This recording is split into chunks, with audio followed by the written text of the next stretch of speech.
Hi hello welcome again. ഇന്നത്തെ content WhatsApp ഉപയോഗിച്ചിട്ട് വളരെ നല്ല രീതിയിലുള്ള ഫോട്ടോ ഫ്രെയിംസ് എഡിറ്റ് ചെയ്യുന്നൊരു രീതിയാണ്. അത് മെറ്റ AI വെച്ചിട്ടാണ് ഇത് ചെയ്യുന്നത്.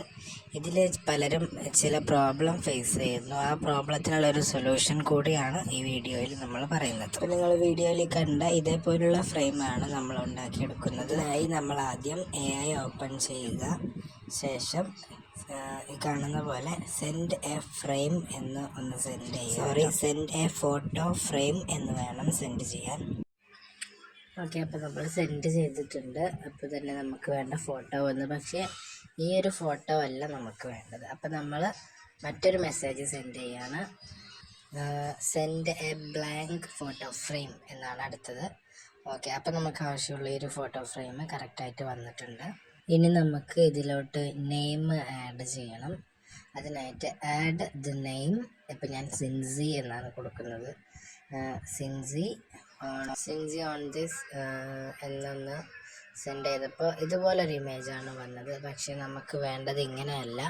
ആ ഫ്രെയിമിൽ സിൻസി എന്നുള്ള നെയിമാണ്. അപ്പം നമുക്ക് മറ്റൊരു മെസ്സേജ് സെൻഡ് ചെയ്യാം. അപ്പം ഞാൻ add Sincy on this frame എന്ന് സെൻഡ് ചെയ്തപ്പോൾ ഇങ്ങനൊരു ഫ്രെയിമാണ്. അതിൽ സിൻസി എന്നുള്ള നെയിം ഉണ്ട്, പക്ഷേ നമ്മൾ ഉദ്ദേശിച്ചത് ഒരു വൈറ്റ് ഫ്രെയിമിലാണ്. ഓക്കെ, അപ്പം നമ്മൾ അതിനു വേണ്ടി മറ്റൊരു മെസ്സേജ് കൂടി സെൻഡ് ചെയ്യാം. ഓക്കെ, ആ മെസ്സേജാണ് make a white frame with the name Sincy.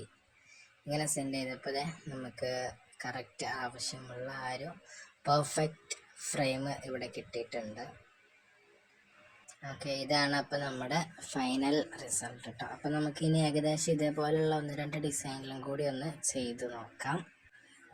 അതിനായി send another frame on the same design, അങ്ങനെ എന്തെങ്കിലും നമുക്കറിയാവുന്ന ചെറിയ ഇംഗ്ലീഷ് വേർഡ്സ് ഉപയോഗിച്ച് സെൻഡ് ചെയ്താൽ മതിയാവും കേട്ടോ. അങ്ങനെ ചെയ്തപ്പോൾ കിട്ടിയ ഫ്രെയിമാണ് ഇത്. ഓക്കെ, എനിക്കിതിനേക്കാൾ ബെറ്ററായിട്ട് ആദ്യത്തെ ഈ ഒരു ഫ്രെയിം തന്നെയാണ് കൂടുതൽ ഇഷ്ടപ്പെട്ടത്. അപ്പോൾ ഇത് യഥാർത്ഥത്തിൽ നല്ല രീതിയിൽ കിട്ടുന്നതിന് make a white frame with the name. നിങ്ങളുടെ പേര് എന്താണ് വേണ്ടത് അത് കൊടുത്താൽ മതി. യഥാർത്ഥത്തിൽ ആദ്യം കാണിച്ച ആ സ്റ്റെപ്സ് ഒന്നും ഇതിന് ആവശ്യമില്ല. ഇങ്ങനെ ചെയ്യുകയാണെങ്കിൽ ഈ ഒരൊറ്റ മെസ്സേജിൽ തന്നെ എല്ലാ കാര്യങ്ങളും ശരിയായി വരുന്നതാണ്. പിന്നെ ഇങ്ങനെയൊരു ഫ്രെയിം നമ്മൾ ഓഫ്ലൈനായിട്ടൊക്കെ ഉണ്ടാക്കിയെടുക്കാൻ നല്ല കോസ്റ്റ് ആൻഡ് എക്സ്പെൻസസ് ഒക്കെ ആവും. അപ്പോൾ ഇത് നല്ലൊരു രീതിയാണ്. അപ്പോൾ ചെയ്ത് നോക്കിയിട്ട് എല്ലാവരും അവരുടെ റിസൾട്ട് ഫീഡ്ബാക്ക് ആൻഡ് കമൻസ് ആയിട്ട് അറിയിക്കുക. നിങ്ങൾക്ക് വേണമെങ്കിൽ ഈ ഫോട്ടോസ് പ്രിൻ്റായിട്ട് എടുക്കാനൊക്കെ സാധിക്കും കേട്ടോ.